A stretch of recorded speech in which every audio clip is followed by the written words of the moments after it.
Bon matin, ça va bien?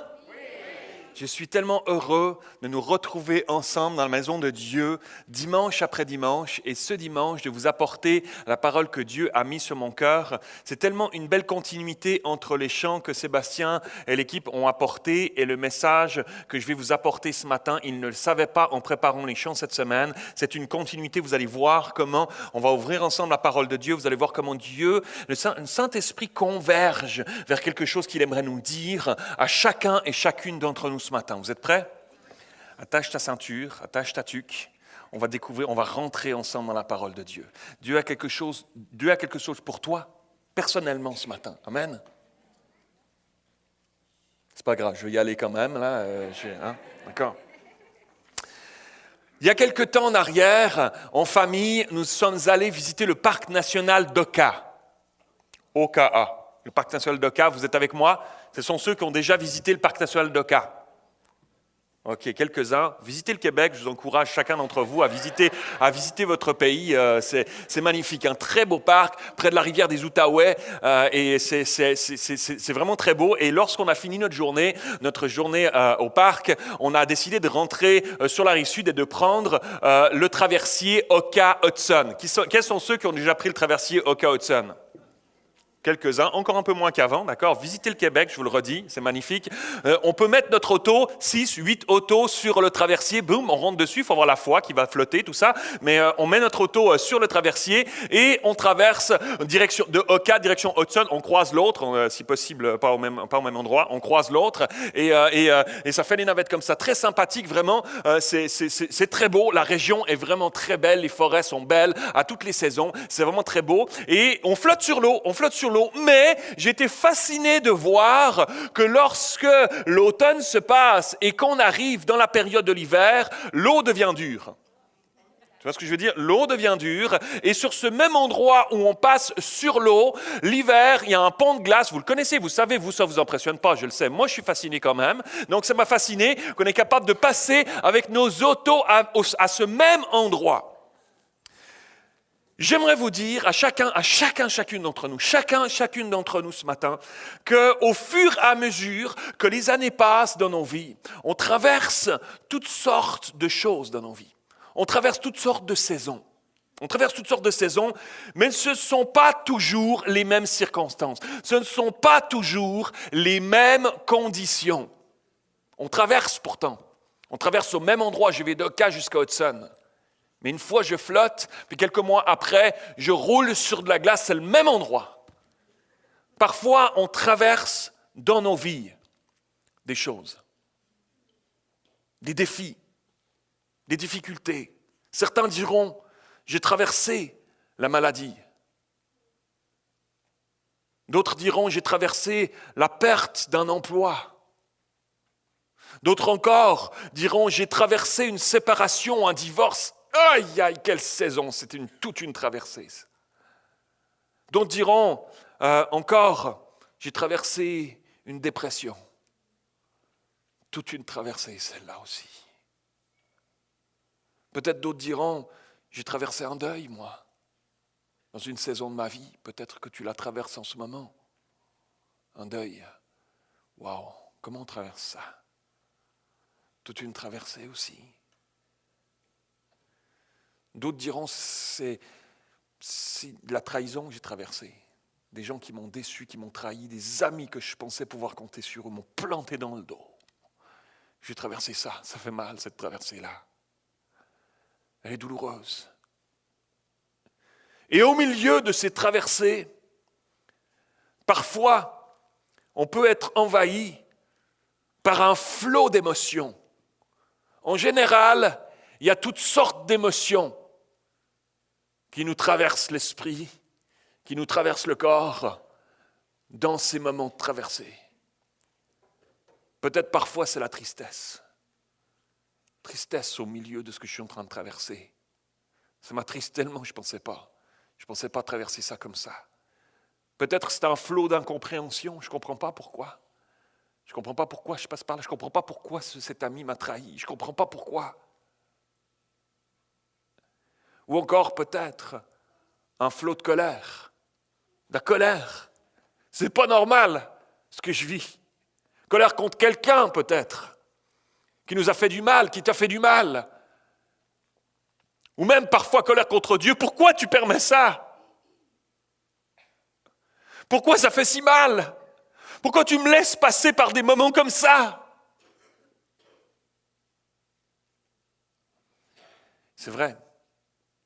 Dans nos vies, on a tous dû faire face, un jour ou l'autre, à un moment donné ou un autre, à traverser un jour ou l'autre des temps d'épreuve, des temps de tempête,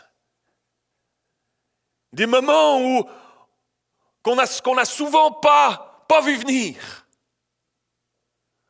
Souvent, on ne comprend pas vraiment le sens de ces moments-là quand on est en train de les traverser ou quand ils nous frappent sur le coin de la figure. On ne comprend pas le sens. Pourquoi ça allait si bien avant? Pourquoi ça m'arrive? Pourquoi ça me tombe dessus? Quel sens? J'aimerais qu'on tente de saisir ce matin ensemble qu'au milieu de tout ça, Dieu tient les choses entre ses mains. Dieu est le même. Il n'a pas changé. Il n'a pas débarqué de son trône. Il n'est pas tombé à terre. Alors que tu traverses une épreuve, alors que tu traverses une tempête. Dieu n'a pas changé. Il sait ce qu'il fait avec nous. Si nous, on ne voit pas où il s'en va à travers ce que je traverse, pourquoi Dieu permet ça? Où est-ce qu'il m'emmène? Si nous, on ne le voit pas à l'autre bout, lui, il sait ce qu'il fait avec nous. Il est Dieu, il sait ce qu'il fait avec nous. Alors vous me direz, ça me paraît évident, c'est Dieu. Mais lorsqu'on est au milieu du feu de l'épreuve, lorsque tu traverses ta tempête, ce sont des questions qu'on se pose avec un grand sérieux. Lorsqu'on est en train de passer par un moment difficile, on se les pose ces questions. Seigneur, pourquoi tu permets? Pourquoi alors que ça allait si bien? Pourquoi tout à coup, blâme, je me suis pris les pieds? Pourquoi ça fait si mal? Et que tu laisses faire. Pourquoi? Les disciples ont aussi traversé toutes sortes de choses à travers leur cheminement. Ils ont traversé toutes sortes de choses qu'on peut lire dans les évangiles et j'aimerais qu'on lise un de ces épisodes ce matin. Je vous embarque avec moi, regardez avec moi. Luc chapitre 8, verset 22. Un jour, Jésus monta dans une barque avec ses disciples. Il leur dit, passons, notez bien ceci, il leur dit, passons de l'autre côté du lac, passons de l'autre côté de la rive. Et ils partirent. Et pendant qu'ils naviguaient, Jésus s'endormit. Vous êtes avec moi? Vous le visualisez? Vous la voyez la barque? Vous voyez le lac, le Galilée? Vous voyez la barque? Jésus s'endort, d'accord? Jésus avait besoin de piquer un petit roupillon, une petite sieste. Jésus s'endormit et un tourbillon fondit sur le lac. La barque se remplissait d'eau. Vous êtes avec moi? On le connaît tellement bien ce passage-là, on l'a déjà tellement lu. Imaginez-vous quelques instants. Un tourbillon, les vents dans cette partie d'Israël arrivent très rapidement. Ils dévalent les collines qui bordent le tour de la mer de Galilée. Ils dévalent les collines en un instant. Tout à coup, ça peut être le calme plat sur le lac. Tout à coup, boum, la tempête peut poignée, tu la vois pas venir en quelques minutes, les vents se mettent à souffler tellement fort, imaginez-vous, l'eau rentrait dans la barque, tellement les vagues étaient grandes, l'eau rentrait dans la barque, le tourbillon fondit, la barque se remplissait d'eau et ils étaient en péril et ils s'approchaient et réveillèrent Jésus en disant, Maître, nous périssons! Ça va? Je fais beaucoup d'efforts pour vous mettre dans l'ambiance. Vous remarquez un peu là, pour vous embarquer avec moi là, pour faire vivant un peu le texte. Et ils sont en train de le réveiller. On est en train de mourir, on est en train de périr, on ne sait même pas nager. Comment on va s'en sortir? S'étant réveillé, il menaça les vents et les flots qui s'apaisèrent et le calme revint. Puis il leur dit, mais où est votre foi? Et saisis de frayeur et d'étonnement, ils se dirent les uns aux autres, mais quel est donc celui-ci qui commande même au vent et à l'eau et à qui ils obéissent? Et ils abordèrent dans le pays des Géraséniens qui est vis-à-vis de la Galilée. Waouh! Quelle aventure! quelle histoire incroyable! On connaît tellement bien ce texte, on le connaît bien. On a entendu ce texte de nombreuses fois, on l'a lu, on a entendu toutes sortes de messages. Il y a tellement de choses à dire, mais j'aimerais l'aborder ce matin sous un angle particulier. Je ne parlerai pas de la barque dans la tempête, de Jésus qui dort là au milieu, de la terreur des disciples qui pensent qu'ils vont mourir, et puis de Jésus qui leur dit « Où est passée votre foi ?» etc. Et j'aimerais vous proposer comme premier point ce matin celui-ci. La foi, écoutez bien ceci, la foi a parfois, pour ne pas dire souvent, a parfois besoin d'une tempête pour être révélée. La foi, je vais le répéter parce que je vais être sûr que ça rentre. La foi a parfois besoin d'une tempête pour être révélée. Sœur Mathieu, j'aurais voulu que tu nous prêches un message qui nous fait du bien, tu vois, un message qui nous flatte dans le sens du poil. C'est un bon petit message. Savez-vous quoi? Je prêche des messages qui nous font du bien. Je vais prêcher des messages qui nous font du bien. Mais nous voulons prêcher toute la parole de Dieu. Toute la parole de Dieu. On ne veut pas cacher des textes, on ne veut pas passer à côté de certains textes, on veut prêcher toute la parole de Dieu. Et les tempêtes sont des saisons dans nos vies qui arrivent et qui arriveront encore. Comment se comporter dans ces moments-là? Il faut voir ces choses-là en face, il faut pouvoir s'y préparer, parce que quand elles nous arrivent sur le coin de la figure, on ne les a pas vues venir en général, et si on n'est pas préparé pour ce genre de moment-là, notre foi souvent, le peu de petite foi qu'on peut avoir souvent là, si on n'est pas préparé de ces moments-là, on ne fait pas long feu. Alors, écoutez bien, je vais le redire encore une fois, la foi a parfois besoin d'une tempête, d'une bonne tempête, pour être révélée. Eh oui, absolument. Tout comme pour guérir quelqu'un, ça prend une maladie. Oui. La foi a parfois besoin d'une tempête pour être révélée.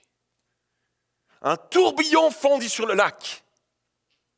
Et la barque se remplissait d'eau. Et ils étaient en péril. Toute une tempête, mes amis. Toute une tempête, ils étaient en péril. Leur vie était en danger. Waouh! Toute une tempête. Jusqu'à cet épisode-là, lorsqu'on lit ce texte dans les évangiles, ce texte qu'on vient de lire, jusque-là, on voit que les disciples suivaient Jésus et ils le voyaient faire toutes sortes de miracles, raconter des paraboles, expliquer ce qu'est le royaume des cieux. Ils étaient dans un beau petit cocon. Ils étaient dans un beau petit cocon, bien réfugiés derrière Jésus. Tout allait bien, réfugiés derrière leur maître. C'est lui qui fait, c'est lui qui s'en occupe. Nous, on se réfugie derrière. Nous, on se cache là et on reste dans notre beau petit cocon. Qu'est-ce que c'est rassurant de voir Jésus qui tient les choses bien en main.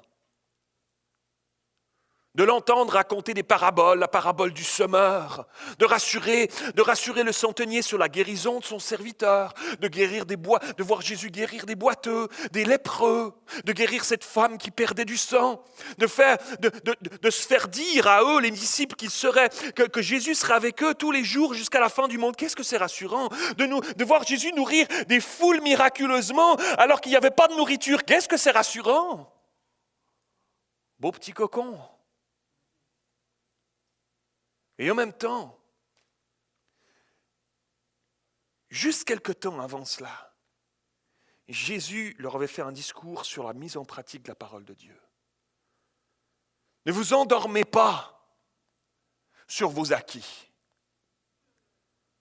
Tu es dans ton beau petit cocon, ça va bien, mais tu t'endors dans ton cocon. Tu te relâches. Il y a plus pour toi. Il y a autre chose, il y a un autre chemin pour toi. Tu es en train de glisser sur une pente. En étant dans ton beau petit cocon, puis en te contentant juste de ça. Il y a plus pour toi. Dieu aimerait t'utiliser plus. Dieu aimerait t'utiliser plus. Où est ton appel? Rappelle-toi de qu'est-ce que Dieu t'a dit. D'où il t'a tiré. C'est pas pour que tu restes juste dans ton petit cocon. Bien confortable. Dieu a plus pour toi. Et c'est ça que Jésus était en train de leur dire. Jésus, c'est ça qu'il disait à ses disciples. Regardez ce qu'il va leur dire. On est dans Matthieu 7, 26. Quiconque entend de moi ces paroles, elle ne les met pas en pratique. Ceux qui restent dans leur bon petit cocon. Tu entends juste des paroles, ça fait du bien. Le pasteur a bien prêché ce matin, il était en feu. Waouh! Qu'est-ce qui nous a fait rire? Qu'est-ce qui nous a fait pleurer? Ah, waouh, c'était super! C'est juste des paroles, tant que tu ne les mets pas en pratique dans ta propre vie. C'est ça que Jésus était en train de dire à ses disciples. Juste avant cet épisode-là, c'est ça que Jésus dit à ses disciples. Quiconque entend de moi ces paroles, mais ne les met pas en pratique, sera semblable à un homme insensé qui a bâti sa maison sur le sable. La pluie est tombée, les torrents sont venus, la tempête est venue, la traversée au milieu de la tempête est venue, et ils se sont abattus sur cette maison, elle est tombée, et sa ruine, sa chute a été grande. Quand on se contente de notre petit cocon et qu'on ne se prépare pas, qu'on ne se cache pas en Jésus, il y a un risque. Il y a un risque. Lorsque la pluie va tomber, lorsqu'une saison de tempête arrive, il y a un risque que tu ne tiennes pas. Il y a un risque que ce frêle fondement sur lequel tu t'appuies, si tu n'es pas plus près de Dieu, si tu négliges le sérieux d'être tout près de Dieu, de travailler dans ta vie à être près de Dieu, alors cette maison est tombée et sa chute a été grande. Waouh! Il y a un grand sérieux derrière tout ça. Il y a un immense sérieux avec lequel Jésus reprend ses disciples et sa voix résonne encore pour chacune d'entre nous aujourd'hui. Une voix d'amour, mes amis. Une voix d'amour. Hey! Ne restez pas dans votre bulle, bien confortable, à regarder les autres vivre leur foi. Il y a plus pour toi. Ça sonne comme un avertissement ce matin, avec un grand sérieux. Mais c'est un avertissement d'amour. C'est un avertissement d'amour. Cet amour de Dieu qui avertit ses disciples, ses enfants, parce que son cœur désire tellement leur faire éviter la chute, comme un bon père ou une bonne mère qui désire tellement éviter la chute à son jeune enfant. C'est un désir d'amour, c'est une motivation d'amour. Quel bon père laisserait son enfant aller n'importe où, n'importe comment, sans se soucier de lui, sans essayer d'aller le rechercher, sans essayer d'aller tendre sa main vers lui? Un désir d'amour. Et en même temps, la chute nous apprend plein de choses. Les erreurs nous apprennent toutes sortes de choses. Des pièges à éviter. À ne plus se prendre les pieds dans le même tapis. Encore une fois. La chute nous apprend à connaître, à nous connaître, et peut-être même à nous méfier un peu de nous-mêmes. Faites pas semblant, je sais que vous avez compris. Parfois nous méfier un peu de nous-mêmes. Écouter un peu plus Dieu comme écouter moi-même. Me confier plus en Dieu que de me confier à moi-même. Donner un peu plus souvent le volant de ma vie à Dieu, plutôt que de me conduire par moi-même.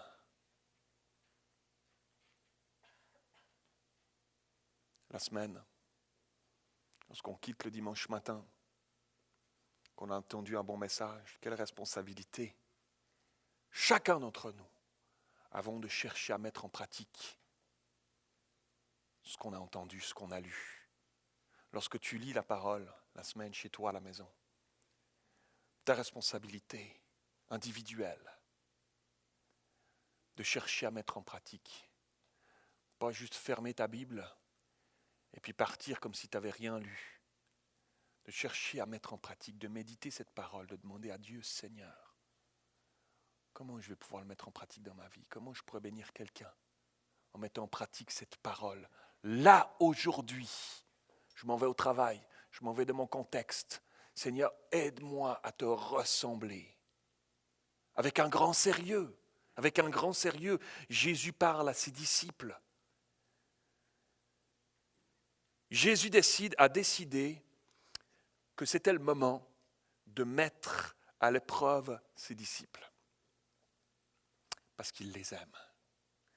Parce qu'il ne pouvait pas juste se contenter de les laisser dans l'état dans lequel ils étaient.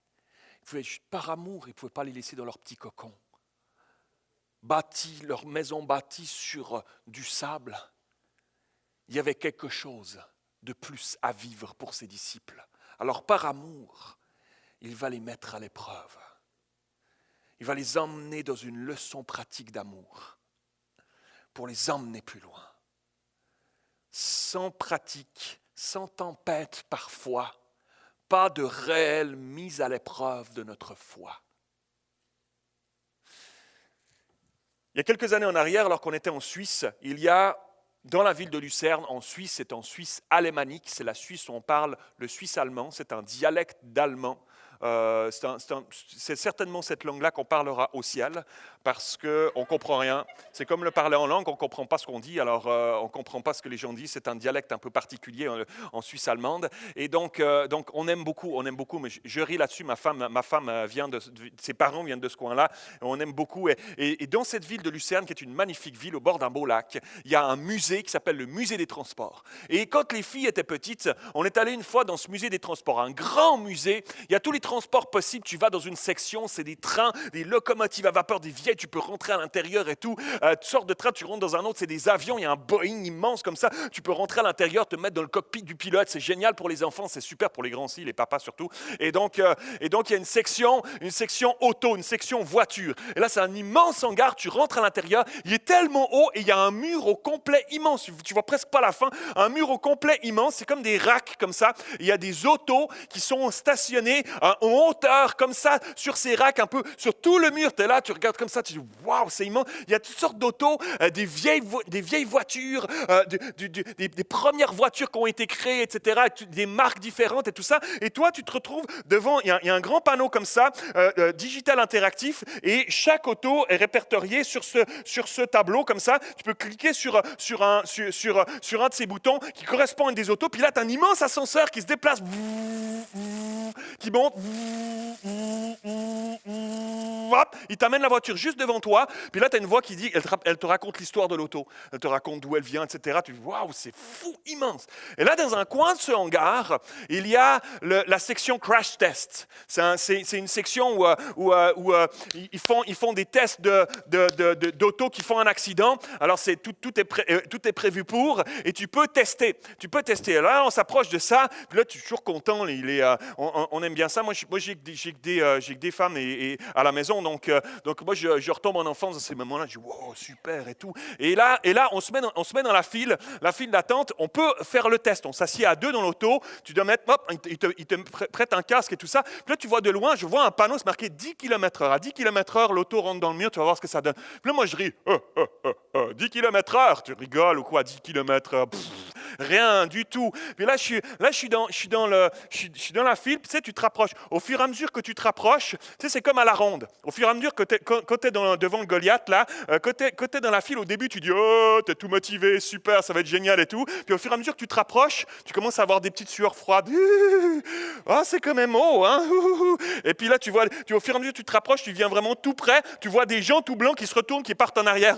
Ils sont comme ça. « Ah non, je ne vais pas le faire. » Tu sais, et finalement, tu vas quand même. Et moi, je suis dans la file, je commence à voir. Puis là, je vois les gens qui mettent leur casque, ils s'asseyent dedans et tout ça. Ils mettent leur ceinture et tout. Et là, je vois 10 km/h.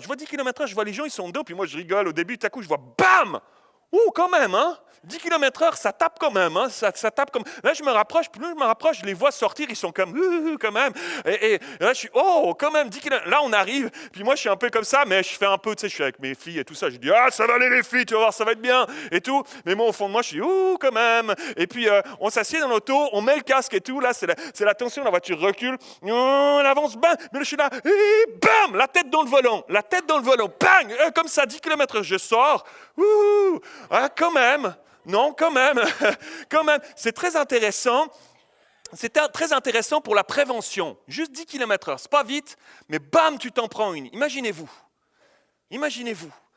Avec Dieu, c'est parfois comme ça aussi. Dieu nous met au test. Dieu nous met au crash test, parfois. Dieu s'y prend comme ça aussi avec nos vies, parfois. Il place devant nous des tests sur notre route. Des tests pour nous faire aller plus loin. C'est lorsque le vent souffle fortement qu'on voit si un arbre est solidement enraciné. Tu ne le vois pas tant qu'il n'y a pas eu la tempête qui a passé. Si tu es déjà passé dans une forêt après une grosse tempête, moi j'ai déjà vu ça en Suisse, des gros ouragans qui sont passés, tu passes dans la forêt après, c'est très intéressant. Tous les arbres qui sont à terre, check les racines. Tous les arbres qui sont à terre, c'est ceux qui n'avaient pas assez de racines profondes. Mais quand ils sont tous debout, tu ne le vois pas. Quand tu te promènes dans une forêt, pas de tempête, ils sont tous debout là même, pareil, tu ne sais pas ce qu'il y a dessous. Tu ne les vois pas les racines. C'est quand la tempête se met à souffler que ça révèle quelles sont véritablement tes racines. Lors d'un crash test, c'est là qu'on voit les failles d'une auto, d'une voiture, et qu'on peut l'améliorer alors, pour plus de sécurité. C'est comme ça qu'on peut l'améliorer. C'est lorsque je presse une orange que je peux en sortir le bon jus. Si je la laisse juste sur le comptoir, elle va pourrir sans que j'ai pu utiliser le bon jus. C'est lorsqu'elle est pressée qu'on peut en tirer le bon jus. Sans tempête, pas de réelle mise à l'épreuve de notre foi, mes amis. C'était mon premier point. Deuxièmement, ce matin, je vous emmène plus loin. Deuxièmement, ce matin, elle est bien le premier point en tête. Deuxièmement, ce matin, le plan de Dieu est de nous amener à bon port. Jésus leur dit, passons de l'autre côté du lac. Je vous ai dit, rappelez-vous cette parole. Ça paraît si bête comme ça. Quand on lit le texte, on y passe dessus sans faire attention. Jésus leur dit, passons de l'autre côté du lac. Lorsqu'on est au milieu de la tempête, lorsqu'on vit la tempête et les épreuves qui tourbillonnent autour de nous dans nos cœurs, alentour de nous dans nos têtes, il ne nous semble pas à la pensée humaine qu'il peut sortir quelque chose de bon de là. Vous êtes d'accord avec moi? Comment est-ce que je pourrais être un témoignage alors que mon corps est malade? Comment est-ce que je pourrais être un témoin alors que je suis en difficulté financière? Comment m'en sortir alors que je n'ai plus de force, que je suis en burn-out, en dépression, en déprime? Comment m'en sortir? Comment est-ce que je pourrais être un témoignage au milieu de ça? Comment pourrais-je briller alors que mes enfants sont loin du Seigneur? Quand on traverse des tempêtes, on a parfois de la misère à penser qu'il pourrait y avoir quelque chose de bon qui sorte de là. Il y a quelques petites années en arrière, on était dans notre maison en Suisse et ceux qui ont assisté à mes derniers messages avaient vu une photo de ma petite maison, notre petite maison à la campagne, dans un beau verger, tout beau avec de l'herbe verte et grasse, des biches qui sautent, qui gambadent dans la forêt, etc. Non, je caricature un peu, mais vous avez vu notre maison. On a une jolie maison à la campagne, tout près d'une forêt. Et un jour, on était chez nous à la maison. Ce jour-là, il faisait pas beau. C'était comme dans une entre-saison comme ça, où tu sais, ça neige un peu, mais ça pleut aussi, puis il fait humide, il y a du brouillard. Puis c'est vraiment le temps, tu regardes par la fenêtre, tu te dis, oh, je vais rester à l'intérieur quand même. Non, aujourd'hui, ça va être bien à l'intérieur. Et je regarde, ce jour-là, je regarde par la fenêtre et j'entends des bruits. J'entends des bruits de... Je le fais bien ou pas? Oh, quand même, vous me regardez avec des yeux comme ça, là. Je le fais bien, je fais des efforts. Donc, scie à chaîne, tu avais remarqué ça? Il y en a qui croyaient que c'était du motocross ou je sais pas quoi, là. Scie à chaîne. C'était une scie à chaîne, ce que je viens de faire là. Scie à chaîne. Des bûcherons qui étaient derrière chez nous, à la lisière de la forêt. Ils étaient en train de bûcheronner, les gars. Et je voyais les arbres craboum qui tombent. Ils sont toute une gang, ils sont habillés avec des matelas sur eux, là. Ils font des trucs. Moi, j'aime ça, là. Moi qui suis bûcheron dans l'âme et tout ça, là. Moi, j'aime ça. Je les regarde aller. Si vous avez des conseils, venez chez moi à la maison. Je vais te montrer un peu comment on fait. Et puis, j'aime regarder ça. Et les gars, ils tronçonnent. Il y a des gros billots de bois qui tombent à terre. Ils font des tas, etc. Je vois le champ qui est juste en arrière de chez moi, là. Ils le labourent en marchant. Il y a de la bouette partout et tout ça. Et là, je suis là. Wow, non, je suis quand même bien à l'intérieur. Non, ça, c'est bien. Je suis bien chez nous. On est bien là. Et c'était juste en arrière de chez nous. Ils étaient pile poil à l'endroit où moi, j'aimais prendre une marche pour aller prier. J'aimais passer par là pour aller prier. Ils étaient exactement à cet endroit-là. Et le lendemain matin, les nuages sont partis, le soleil se lève, il fait beau. Je me lève le matin, je vais aller faire un petit tour, je vais prendre une marche comme à mon habitude. Je pars et je passe là où les bûcherons avaient bûcheronné le jour d'avant. Et c'est un chantier, je marche là-dedans, c'est un chantier de partout. Il y a des tas de bois, il y a des branches qui sont là. Ils ont fait des tas, ils ont tronçonné. L'herbe est à moitié couchée un peu partout. Et là, je passe, je suis en train de marcher, je suis en train de prier, je pense à toutes sortes de choses. Et je passe à cet endroit-là, tout à coup, je vois un champignon. Je vois une morille. Okay, il y a 3 connaisseurs de morilles ici dans la salle. Et je vois une morille. Une morille, c'est un champignon spécial qui pousse à une période spéciale. C'est des champignons très particuliers, c'est des bons champignons. Je ne sais pas ici dans votre culture nord-américaine si les champignons c'est quelque chose de bon à manger. On va mélanger dans la poutine ou je ne sais pas, ce genre de choses. Mais chez nous, en Europe, on apprécie de manger... Non, mais je sais qu'ici, vous mangez des champignons, je le sais.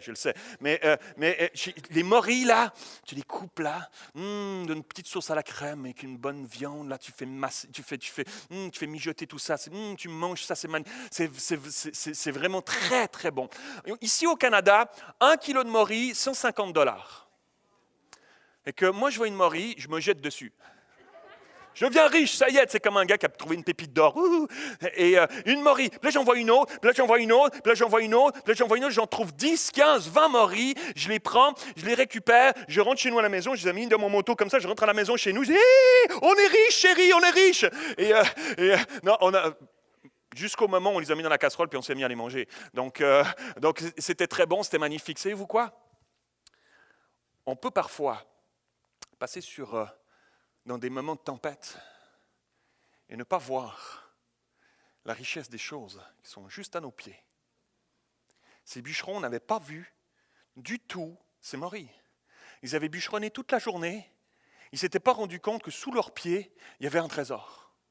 Ils ne s'étaient pas rendus compte que sous leurs pieds, il y avait quelque chose certainement que s'ils les avaient vus, ils les auraient ramassés, c'est certain. Ils ne s'en étaient même pas rendus compte. Waouh!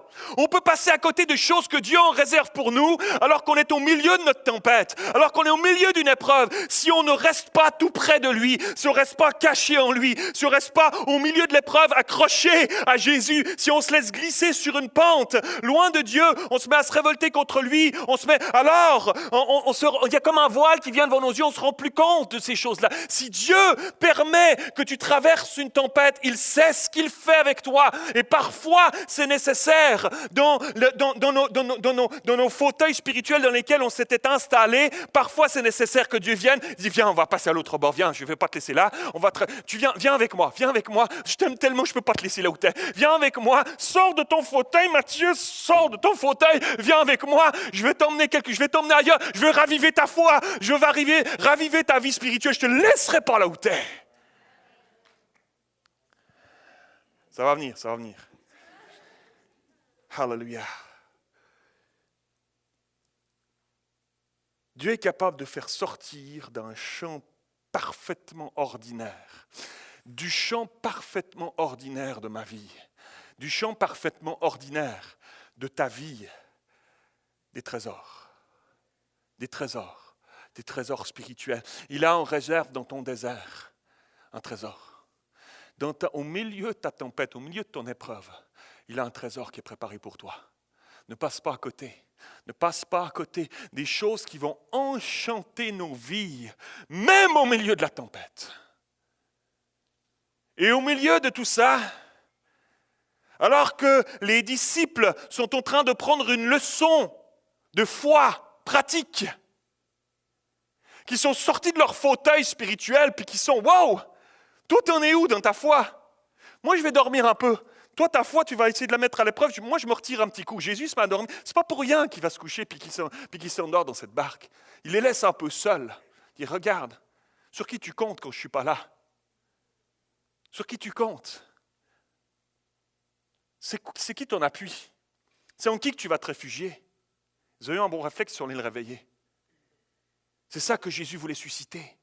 C'est ça qu'il voulait faire ressortir. Notre nature humaine a tendance, cette fâcheuse tendance, à trier les informations et à ne retenir que ce qu'on veut ou que ce qu'on voit. Mais Jésus a dit ceci, passons à l'autre bord.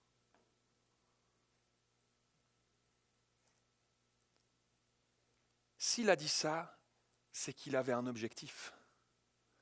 C'était de passer à l'autre bord. Pasteur Mathieu, c'est un peu simple ce que tu nous dis là, c'est un peu simpliste. Hein? Non. Regardez bien. Les disciples avaient oublié que c'était ça qu'il leur avait dit. Si Jésus leur avait dit « passons à l'autre bord », c'est qu'il n'avait pas prévu de s'établir au fond du lac avec les poissons, les crustacés, avec une gang de disciples qui ne savaient pas nager. Non. Son objectif n'était pas le fond du lac. Et si les disciples étaient revenus à ce que Jésus leur avait dit à la base, ils se seraient rendus compte, s'il nous a dit « passons à l'autre bord », on n'a pas à avoir peur, on n'a pas à s'inquiéter, on n'a pas à paniquer, même s'il dort, restons confiants, il nous amène à l'autre bord. S'il avait prévu qu'on finisse au fond, il nous aurait dit « Hé, la gang, embarquez dans la barque, là, on va terminer au fond. On a un petit sous-marin là, à faire ensemble. » Il leur a dit, passons à l'autre bord. Jésus est toujours fidèle à sa parole. Dieu est toujours fidèle à sa parole. S'il dit, passons à l'autre bord, on va y arriver à l'autre bord, même si une tempête fait rage. Et j'aimerais te dire ce matin, alors que les musiciens s'approchent, s'il vous plaît, j'aimerais te dire ce matin, là où tu en es dans ta vie, reviens à ce que Dieu t'a dit. Qu'est-ce que Dieu t'a dit?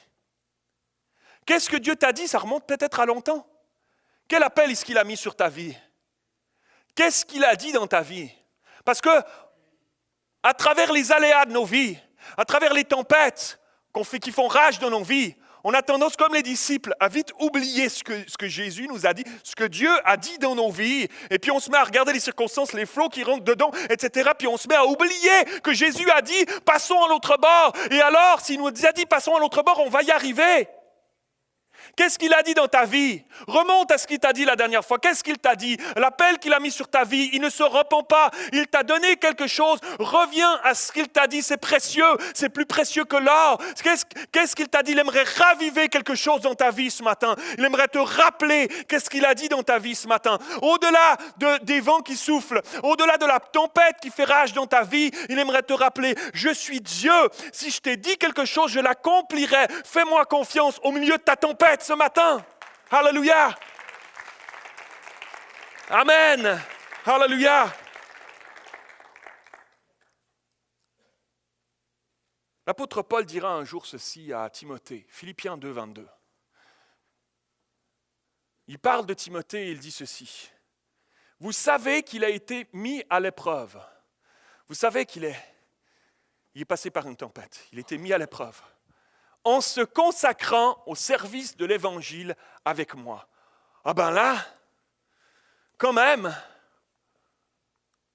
c'est parce qu'il a quitté sa situation, il a quitté peut-être son confort, et peut-être qu'il a quitté un bon salaire, peut-être qu'il a quitté pour se mettre au service de l'Évangile, et c'est comme ça que tu le remercies, Dieu. C'est avec une mise à l'épreuve, avec une tempête. C'est comme ça que tu le remercies. Ben merci bien. Non, c'est parce que regardez, parfois Dieu, non, reviens à l'autre, je te remercie. C'est parce que Dieu, parfois, comme un bon père, sait ce qu'il fait avec ses enfants. Comme un enfant avec son père. Un père, une mère, cherche toujours le bien de ses enfants, tout le temps. Jamais ça nous viendrait, ou alors il faut être perturbé, mais jamais ça nous viendrait à la pensée de leur faire du mal, de leur souhaiter du mal. On leur veut le meilleur des avenirs. On leur souhaite la meilleure des chances. On souhaite le meilleur des parcours pour leur vie. Et pourtant, dans l'éducation qu'on leur donne, parfois on leur dit non. Parfois on les reprend. Parfois on les met en conséquence. Parce que je sais que s'ils continuent sur cette voie-là, c'est une mauvaise voie pour eux, pour leur avenir. Alors je corrige en bon père que je suis. Dieu n'est pas différent. Dieu est pareil. Dieu est exactement de la même manière avec nous, toujours avec amour.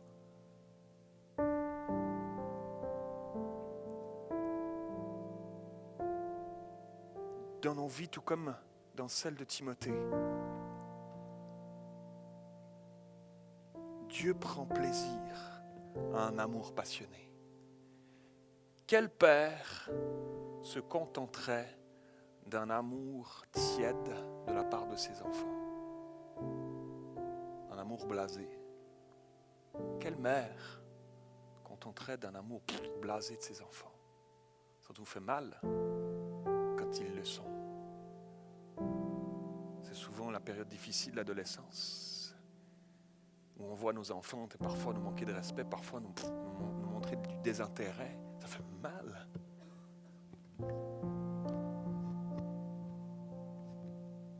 Et combien de fois est-ce que moi, dans la pratique, je manifeste un amour habitué avec Dieu? Je m'habitue.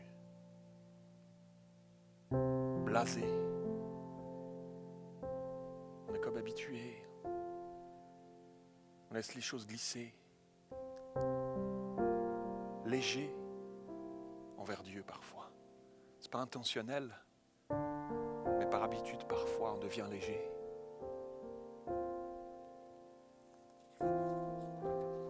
Et laissez-moi vous dire que ça crée des chrétiens insignifiants. Ça fait mal. Ça crée des chrétiens insipides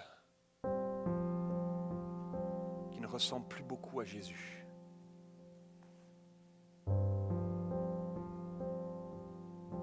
Alors, notre bon Père Céleste met en place des traversées de lacs pour nous.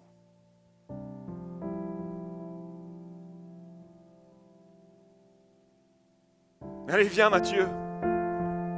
Allez, viens Matthieu. Passons de l'autre bord. On va traverser ensemble, je ne te laisserai pas là où tu es. Je ne te laisserai pas là où tu es. Tu as quelque chose à vivre, il y a quelque chose que tu as perdu, que tu dois regagner. Je ne te laisserai pas sur cette rive-là. On va traverser ensemble, je vais te prendre avec moi. Tu ne peux pas rester là, il faut qu'il se passe quelque chose. Il faut qu'il y ait un changement dans ta mentalité, dans ton cœur. Passons à l'autre bord, je vais t'aider. On va traverser quelque chose ensemble. Oups, ça va te décoiffer un peu, mais ça va te sortir de là où tu es. Ça va te sortir de ton confort. Je ne peux pas te laisser là.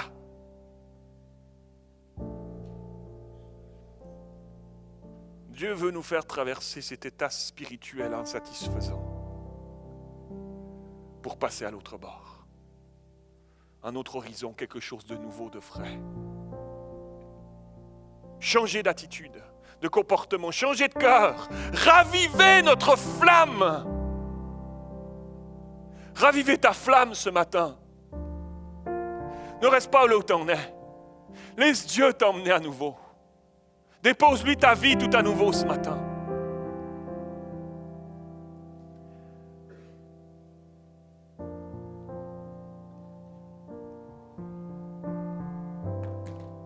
tu as besoin de changer de rive, Dieu va te donner l'occasion de mettre ta foi à l'épreuve, en pratique, pour te transformer. Peut-être c'est ce par quoi tu passes en ce moment. Et parfois, on en a besoin. On en a parfois besoin. J'aimerais nous dire ce matin, chacun d'entre nous, qu'au milieu des lacs de nos vies, lorsque la tempête se met à souffler, n'oublions jamais plus que l'objectif de Dieu n'est pas la tempête. S'il pouvait nous la faire éviter, il nous la ferait éviter en bon père qu'il est. Son objectif n'est pas la tempête. Son objectif, c'est l'autre bord. C'est le changement de mentalité. Son objectif, c'est l'autre bord. Un changement de cœur, des vies entières consacrées pour Dieu tout à nouveau. L'opposé de ce que produit la chair en nous, l'apathie spirituelle, le contentement, l'obésité spirituelle, quelle horreur.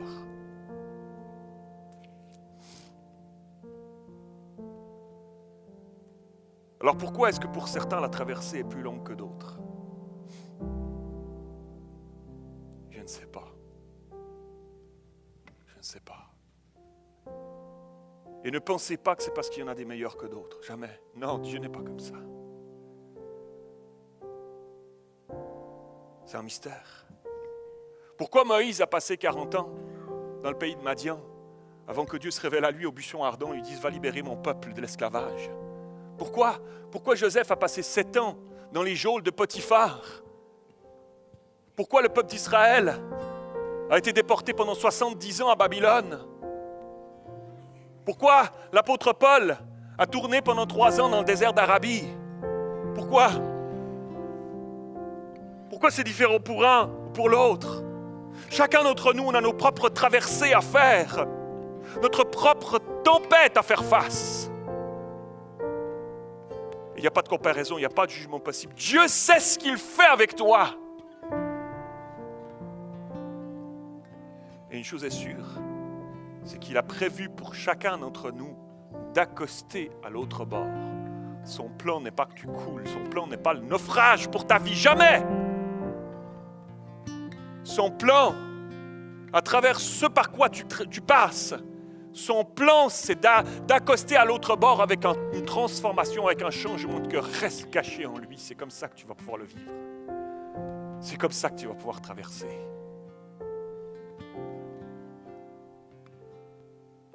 Et si nous choisissons de mettre notre foi en action, notre confiance en lui, il nous conduira à bon port, avec un horizon nouveau, des perspectives de vie, des pensées nouvelles.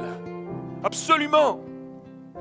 L'apôtre Pierre dira ceci, 1 Pierre 1,7, l'épreuve de votre foi, lorsque tu passes par une tempête, lorsque tu traverses une épreuve, lorsque tu traverses ces moments-là, ça brasse à l'intérieur, l'épreuve de votre foi, plus précieuse que l'or périssable, ça c'est un trésor, qui cependant est éprouvé par le feu, a pour résultat la louange, la gloire et l'honneur lorsque Jésus-Christ apparaîtra. Waouh!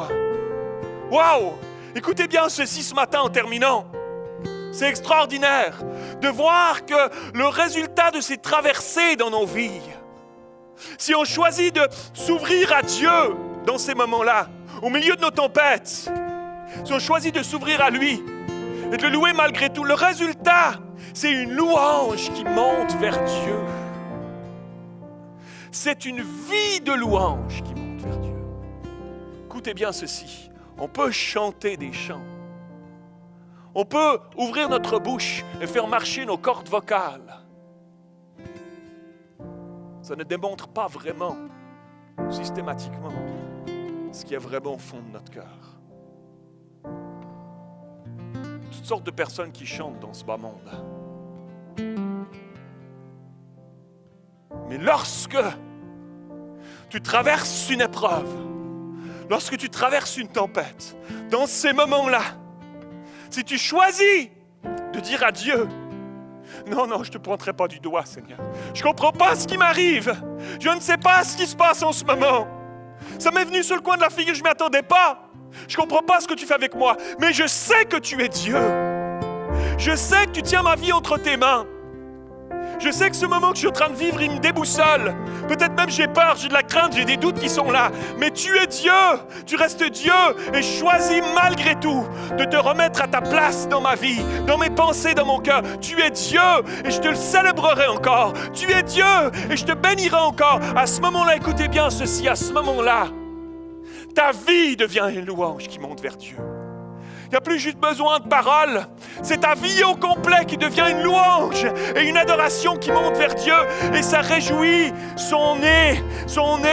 Il se réjouit, il sent cette odeur qui monte vers lui. Lorsqu'un de ses fils, une de ses filles, qui passe à travers une tempête, qui passe à travers un moment où ça fait mal à l'intérieur, à travers un moment où je ne comprends pas ce qui m'arrive, mais qui choisit de louer quand même. Et Seigneur, je te louerai. Seigneur, je te bénirai pour qui tu es. Cette louange-là, de cette vie-là, se dégage une louange qui monte vers Dieu et qui réjouit son cœur. Un parfum qui monte vers... Lorsqu'une église, chacun d'entre nous, les uns avec les autres, dans l'unité de la foi, dans l'unité de l'esprit, nous mettons à chanter des chants de tout notre cœur, à louer, à adorer le Seigneur, malgré nos circonstances, malgré les défis de nos vies, malgré nos tempêtes qui soufflent. Il y a une louange puissante qui monte vers Dieu et qui réjouit profondément son cœur. C'est au-delà des chants qu'on chante sans y penser. C'est au-delà juste d'élever ma voix, puis de faire des deuxièmes voix, puis d'amener une belle harmonie. C'est au-delà même de talents extraordinaires qu'on peut avoir, dont on est tellement reconnaissant. C'est tellement au-delà de tout ça. C'est des vies de louange. C'est nos vies qui se dégagent vers Dieu. Seigneur, son cœur de Père est tellement touché de voir lorsque tu traverses une tempête, ton cœur commencer à le louer malgré tout, à l'adorer malgré tout, à faire monter une louange malgré tout vers lui. Est-ce qu'on peut tous se lever ensemble, mes amis, en terminant ce matin? Est-ce qu'on peut tous se lever ensemble? Alléluia! On va se mettre à chanter, mes amis. On va se mettre à chanter et à l'adorer au-delà de nos voix. On va se mettre à l'adorer avec qui on est, avec nos vies. Est-ce que ce matin, il y a des frères et sœurs qui traversent des tempêtes? Est-ce que ce matin, il y a des frères et sœurs qui traversent des tempêtes? Vous êtes en train en ce moment de traverser une tempête. Et il y a des combats qui font rage. Il y a les vents qui soufflent. Peut-être que c'est une tempête face à la sainteté, face au péché qui te harcèle. C'est une tempête, tu aimerais t'en sortir, c'est difficile. Mais peut-être que c'est une tempête relationnelle, une tempête dans ta famille. Peut-être que c'est une tempête dans tes finances, à ton travail. C'est peut-être des tempêtes qui font rage autour de toi et qui t'amènent de la peur, de la crainte. Tu regardes les flots qui remplissent ta barque, puis tu te dis « Wow, wow !» Ce matin, nous allons louer le Seigneur ensemble. Nous allons le remettre à sa place sur son trône, sur le trône de ta vie. Remettre à sa place, alléluia. Et le louer au-delà des circonstances de nos vies. Le louer pour qui il est. Laissez-moi vous dire une chose. Alléluia.